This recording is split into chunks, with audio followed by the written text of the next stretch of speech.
I never thought I'd be the one writing a story like this. My wife, Jenna, and I had always been on the same page, or so I thought. We met in college, worked through those tough years together, and eventually got married. Our plan was simple: work hard, save up, and build a future. We wanted to buy a house, start a family, and create the kind of life we'd always talked about. Or, at least, that's what I thought we were working toward.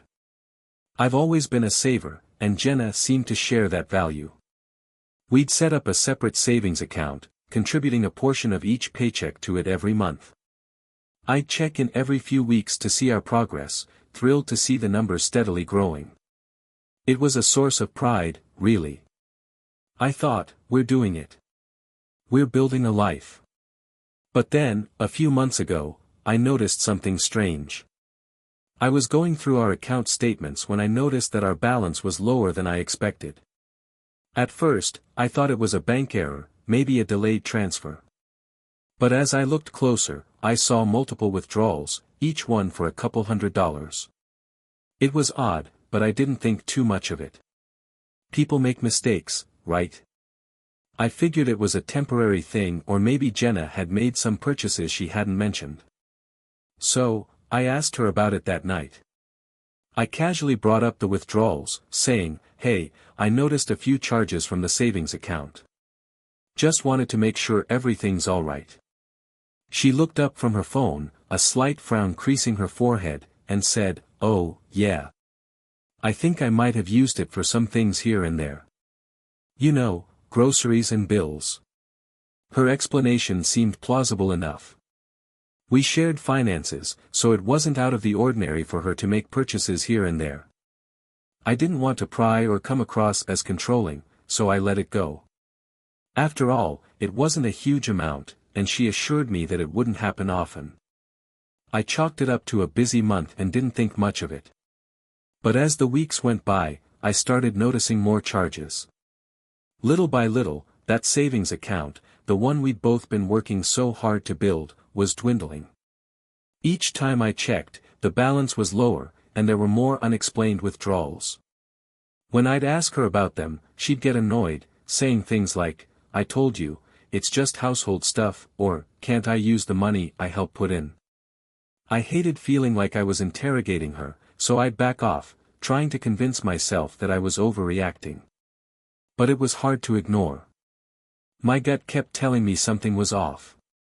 The purchases didn't add up, and every time I'd see another charge, it felt like a punch to the stomach. Jenna had always been responsible with money, and her defensiveness every time I brought it up was new. There was a part of me that wanted to keep asking, to push harder, but another part of me didn't want to know. I didn't want to believe that she could be hiding something. Then, one night, I noticed a transaction that didn't make any sense at all. It was a $500 charge at a restaurant in the city, a place we'd never been, and definitely not somewhere we'd spend that kind of money without talking about it first. I knew for a fact that I hadn't been there, and when I brought it up to Jenna, she froze, just for a second. It was brief, but I saw it, a flash of guilt, quickly masked. She recovered quickly, saying, "Oh, I went there with some friends.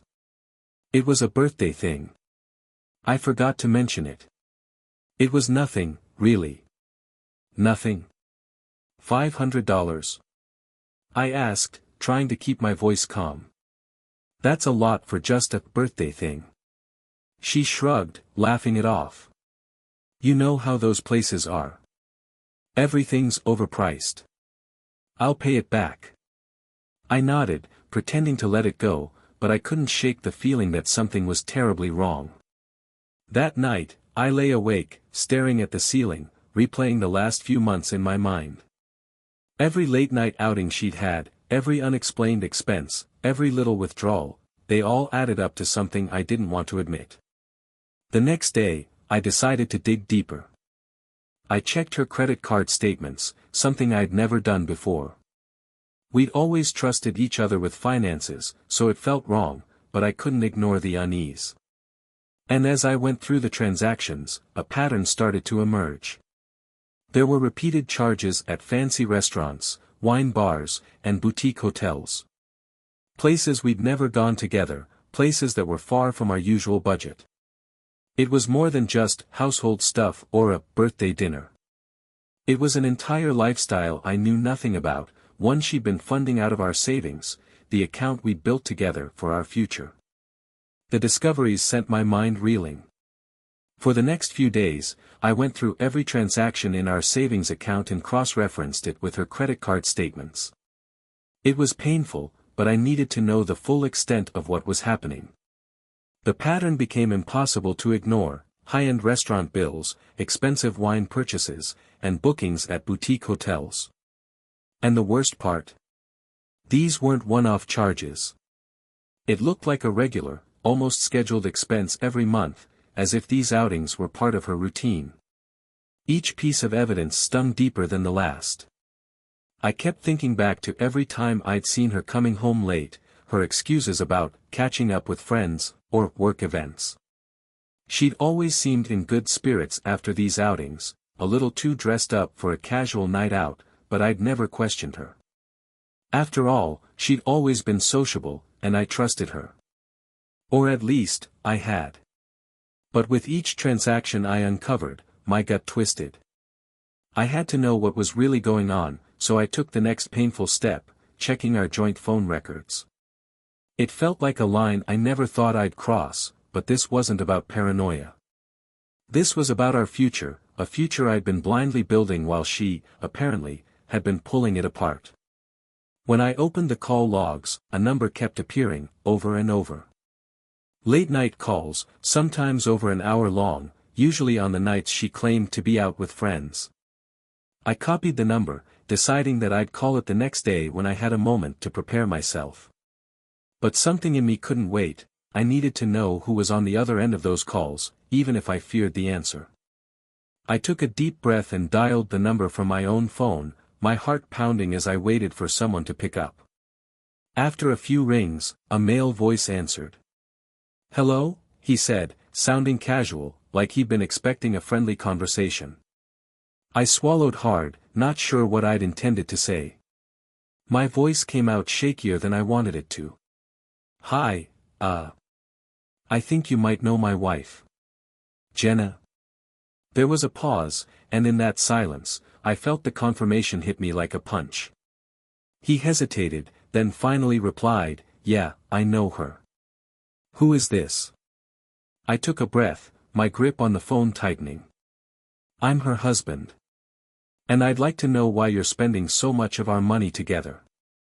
There was silence on the other end, and then, without any attempt to cover up his shock, he muttered, "Look, I don't want to get involved in whatever this is. You should talk to her."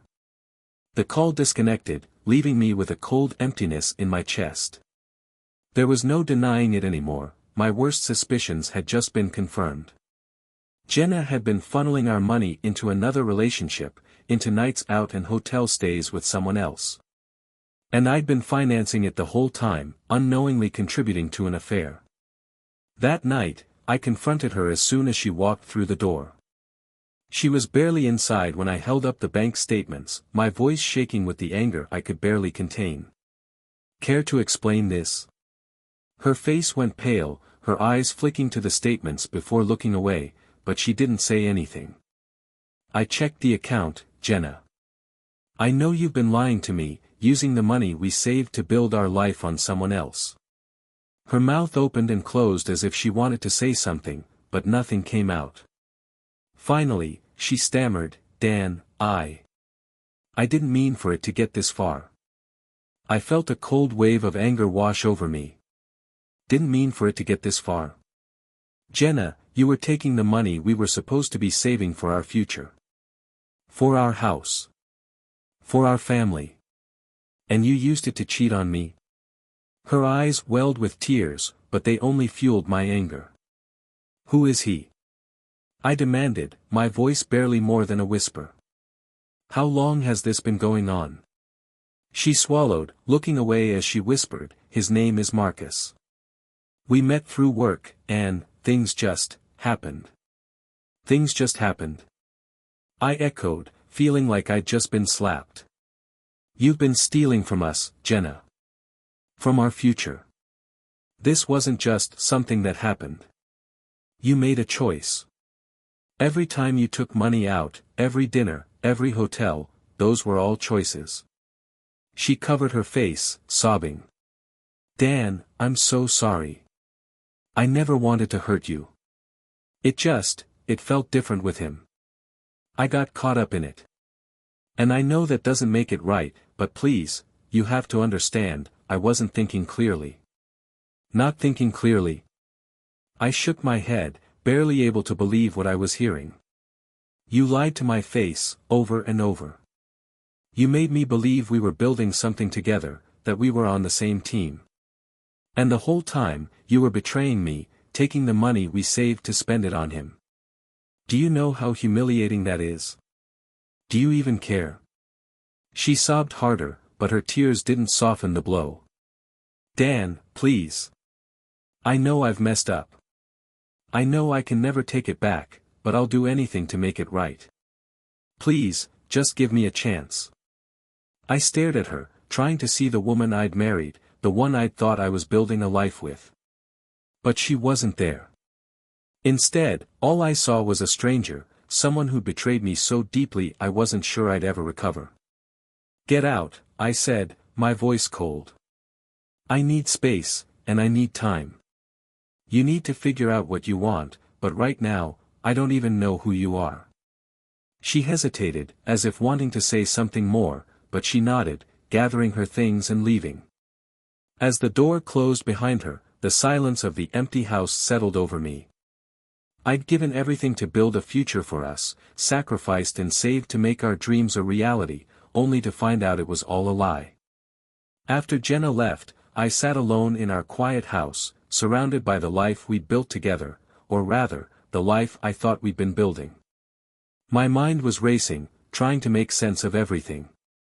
Every memory, every promise we'd made, felt tainted, as if all the good moments were just disguises for her lies. I'd worked so hard for us, put every spare dollar into that savings account, dreaming of a future, only to find out that she was using it to fund someone else's life. The next few days were a blur. I took time off work, unable to face anyone while I tried to process everything. Jenna texted and called, begging for a chance to explain, pleading for forgiveness. But I couldn't bring myself to respond. I needed answers, but I wasn't sure I could handle hearing them directly from her. Instead, I went back to digging through the finances. I tracked every dollar, piecing together just how much she'd taken and where it had gone. The amounts were staggering, thousands of dollars over the course of months. I uncovered charges at hotels, restaurants, even gifts I'd never seen. All the while, she'd looked me in the eye, promising that we were saving for our future, while she siphoned off our money to fund her affair. In the middle of all this, I received a message from Marcus. At first, I thought it was a sick joke, but as I read it, my anger shifted to a strange, bitter curiosity. His message was short, as if he didn't really know what to say. Dan, I know this is none of my business, but I just wanted to say I'm sorry. I didn't know about the money, and I never intended for things to end like this. I hope you find some kind of peace in all this. Marcus. I stared at the message, struggling to process it. He didn't know about the money. What was that supposed to mean? He was the one who had been benefiting from it, the one enjoying fancy dinners and weekend getaways with her, all funded by the account I'd built for us. It felt surreal, almost absurd, to think he thought his apology would make any difference. I couldn't resist. Against my better judgment, I texted him back, needing to know what kind of person he was, what kind of person my wife had been betraying me for. Did you know she was married? I wrote, my fingers trembling as I hit send. His reply came quickly. Yes. She told me she was married, but she said things were complicated between you two.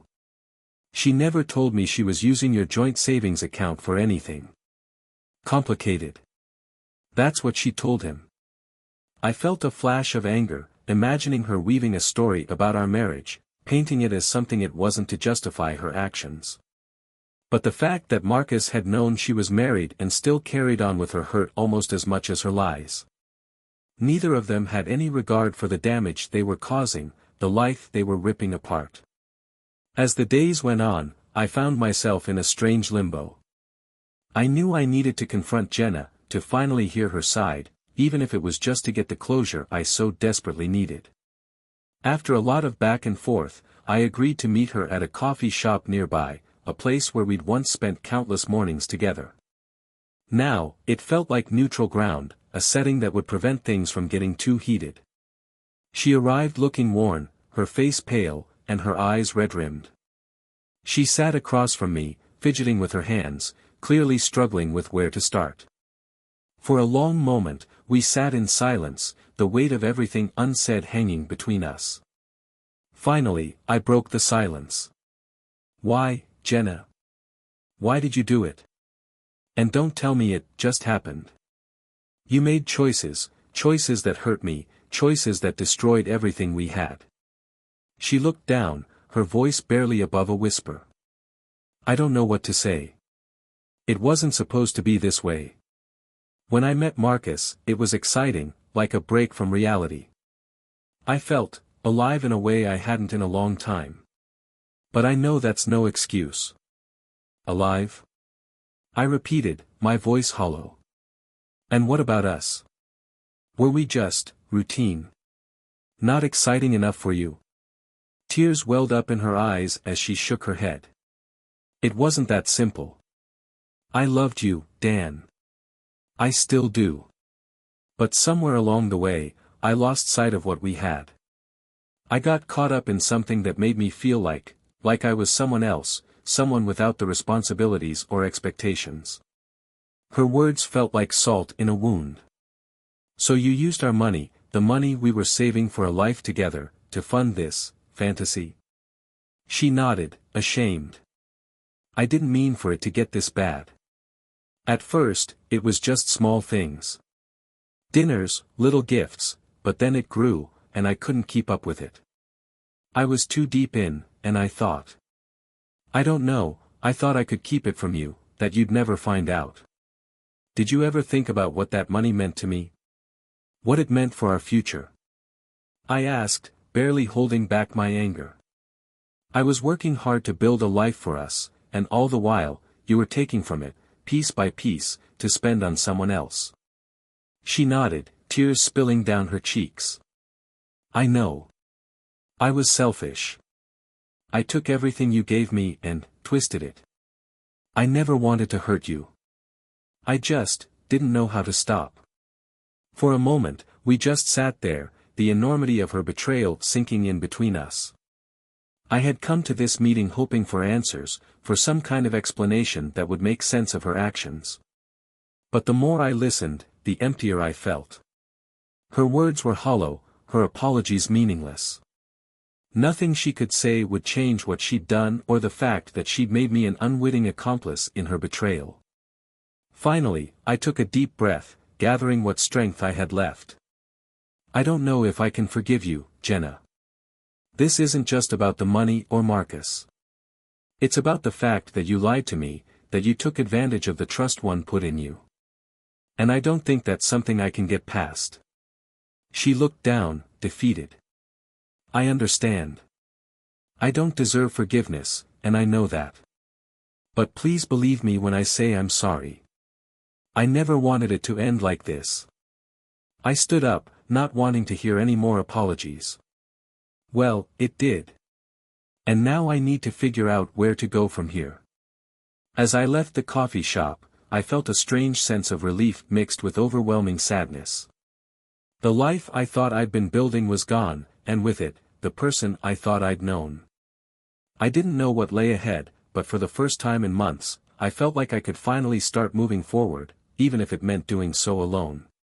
Leaving the coffee shop that day, I felt hollow. The weight of everything I'd uncovered and everything Jenna had admitted weighed down on me like a stone. The life I'd invested in, the marriage I'd nurtured, was all built on lies. I'd wanted so badly for her to give me an explanation that would somehow make it less painful, but all I got were empty excuses. The truth was simple, she betrayed me, taken advantage of my trust and turned our future into a lie. The next few weeks were brutal. Jenna moved out temporarily to stay with a friend, leaving me alone in the house we'd shared. It was eerie, walking through the rooms that once felt like a sanctuary. Every corner, every photo on the wall, every little piece of our life together, now felt like a reminder of what I'd lost. The emptiness was constant, a gnawing ache that seemed to echo through the house. At first, I tried to distract myself by throwing myself into work. I took on extra projects, stayed late, anything to avoid going home to that empty house and the memories that haunted it. But no matter how much I tried to bury myself in work, the betrayal kept resurfacing, refusing to let me move on. Friends reached out, and while I appreciated their support, I could barely talk about it without feeling like I was reliving the pain all over again. One evening, I came across our old savings ledger. I almost threw it away on sight, but something made me sit down and look through it. Page after page of contributions, meticulous notes about our shared goals, about the life we'd planned. I saw my own handwriting alongside hers, notes we'd made together about houses we'd wanted to look at, vacations we'd dreamed of, plans to start a family. Flipping through those pages, I felt a surge of anger and sadness. This account had meant everything to me, it was the foundation of the life I thought we were building.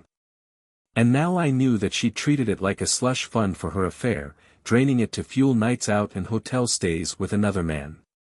She'd robbed me not just of money, but of dreams, plans, and trust. Determined to find some kind of closure, I reached out to a lawyer to discuss my options. Jenna and I hadn't reached a decision yet about our marriage, but I knew I needed to protect myself. Meeting with the lawyer made everything feel more real, like I was finally taking steps to regain control of my life. As we discussed the details, I realized that whatever happened, I'd be okay on my own. I'd been supporting us both for years, but now I'd be directing that effort toward a future that was entirely mine. One night, Jenna came over to collect more of her things. It was late, and I hadn't expected her, but there she was, standing in the doorway looking worn and defeated. She asked if she could come in and talk. I hesitated, but eventually, I let her in. She looked around the house, her eyes lingering on the photos on the walls, the familiar things that had once made up our life together. "Dan," she said quietly, her voice thick with emotion. "I know you don't owe me anything, but I wanted you to know that I'm sorry. Not just for Marcus, but for everything. For taking advantage of you, for lying, for destroying the trust we had." I looked at her, feeling that same mix of anger and sadness. "I trusted you with everything, Jenna. With our future, with every part of my life. And you took that and used it for him. Do you know how humiliating that feels?" She nodded, tears in her eyes. "I know. And I'll regret it for the rest of my life. I was selfish. I took everything you gave me, Anne. I threw it away. I don't expect you to forgive me, but I want you to know that this wasn't your fault." I almost laughed, the absurdity of her words hitting me like a wave. "Wasn't my fault? Jenna, I spent years working to build something with you, and you let me believe we were in this together. How could you lie like that?" She looked down, wiping her tears. "Because I was too scared to face the truth, too scared to admit what I was doing. I know I don't deserve forgiveness, but I wanted you to know that I never stopped loving you. It was never about replacing you, Dan. I was just lost." "Lost?" I shook my head, barely able to believe what I was hearing. "You weren't just lost, Jenna. You were betraying me. And you were using our future to do it. Every dollar you took wasn't just money, it was time, energy, sacrifice. And now it's gone." She stood there, silent, taking in my words. I could see the guilt written on her face, but it was too little, too late. The damage was done, and there was no going back to the life we'd had. She reached out, as if to touch my hand, but I pulled back, unable to bear it. "I think it's time we both move on," I said finally, my voice breaking despite my efforts to stay composed. I can't live with what you've done. I can't look at you without seeing every lie, every time you took from me and pretended we were still on the same page. We're done, Jenna. I need a clean slate.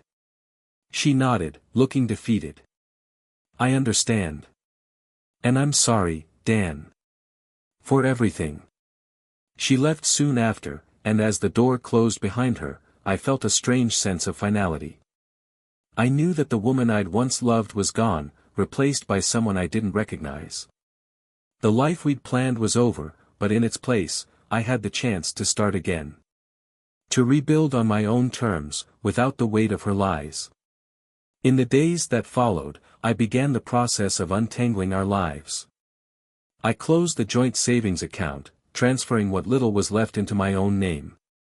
It felt like the last step in taking back control, like I was finally reclaiming the life I'd lost. Friends and family reached out, offering support, and for the first time in a long time, I let them in. I needed people around me who genuinely cared, who hadn't taken advantage of my trust. It wasn't easy, but with each passing day, the anger and betrayal faded just a little more. I knew that healing would take time, but I also knew that I'd come out of this stronger.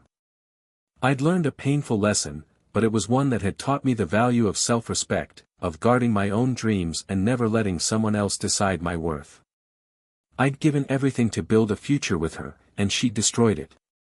But now, with each step forward, I felt more certain that I could build a new life, one that was honest, one that was mine alone. After Jenna left for good, I spent the first few weeks relearning what it meant to be on my own. Every corner of the house reminded me of her, of the life we'd planned, of the future that had slipped away. But the ache was finally starting to feel manageable. I could feel myself healing, even if it was slow, even if some days felt worse than others. One afternoon, while cleaning out the last of her things from the closet, I came across a small notebook. It was filled with lists we'd written together, dreams for our life, plans for the house, places we'd wanted to visit, names for the kids we'd talked about having one day. Seeing those hopes in black and white felt surreal, like a relic from another life. But instead of sadness, I felt a strange sense of closure.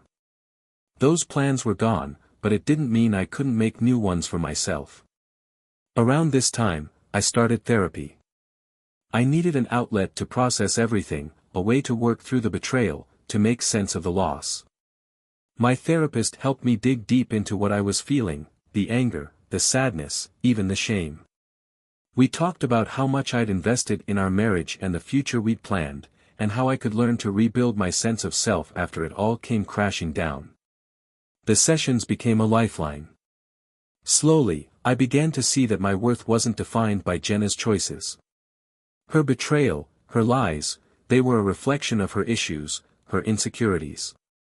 It wasn't about me, and that realization was liberating. I had spent so much time feeling like a fool, like the life I thought we'd been building had been some kind of cruel joke.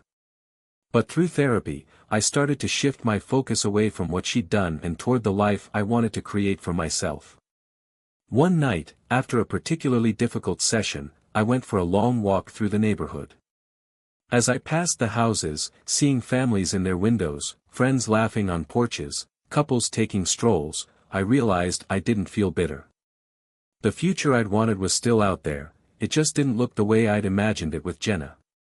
A couple of weeks later, I got a call from Jenna. Seeing her name flash on my screen felt like a punch to the gut, but curiosity got the better of me, and I picked up. Her voice was tentative, almost unsure. "Hey, Dan. I know I shouldn't be calling, but I just wanted to check on you." I took a deep breath, steadying myself. "What do you need, Jenna?" She hesitated, then said, "I just wanted to say that I'm truly sorry. I know I've said it before, but I've been doing some thinking, and I realized how much damage I caused. I know it's too late, and I know you probably hate me, but I wanted you to know that I'm getting help, too." I was quiet for a moment, letting her words sink in. There was a part of me that wanted to lash out, to tell her just how much she'd hurt me. But I'd already spent enough time in that darkness. I didn't need to go back. I don't hate you, Jenna, I replied, surprising myself with the honesty in my voice. But I also don't think there's anything left to say. We're both moving on. I hope you find whatever it is you're looking for. She sighed, and I could almost hear the relief in her voice. Thank you, Dan. I hope you find happiness too. You deserve it. After we hung up, I felt strangely lighter. That call, though unexpected, felt like the final chapter closing. Jenna's apology didn't fix anything, but it allowed me to move forward without the weight of anger holding me back. In the months that followed, I took time to rediscover myself. I began doing things I'd always wanted to do but had put off. I signed up for cooking classes, something I'd always joked about but never took seriously. I joined a local hiking group, spending my weekends exploring trails I'd only ever seen in pictures. And I even started learning to play the guitar, something I'd wanted to do since college but had always brushed aside. Through all these small steps, I felt myself growing, changing. Friends who had seen me through the worst days noticed it, too. Mark, my best friend, told me one night over beers, "You seem like you again. Like you're actually living." He was right. I was living, and it felt good. I was learning to trust myself again, to set boundaries, to value my own dreams and goals. I'd spent so much of my marriage sacrificing my wants for our shared vision that I'd forgotten how to listen to what I needed, to what made me happy. One evening, I went through the final paperwork for the divorce. It was official, Jenna and I were no longer married. Sitting there with the documents in front of me, I felt a mix of sadness and relief. We'd shared so much, and while it hurt that things ended the way they did, I was grateful to finally be free of the weight of betrayal. A few days after signing the papers, I received a letter from Jenna. It was brief, handwritten, and surprisingly heartfelt. She apologized again, this time in writing, and wished me well. She said she hoped that I'd find happiness, that I'd build the life I deserved. There was no mention of Marcus or any excuses, just a quiet acknowledgement of the hurt she'd caused. I folded the letter and put it away, knowing I'd never need to read it again. Her words felt like a goodbye, a final recognition of what we'd lost and what couldn't be fixed.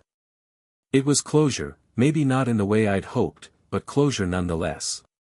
Now, as I write this, I'm finally starting to feel like the person I was meant to be.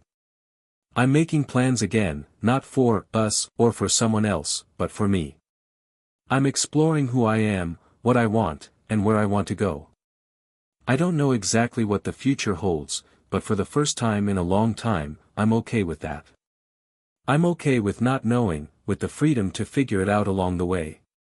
Jenna was a part of my life, and our time together taught me lessons I didn't expect, lessons about trust, resilience, and self-worth.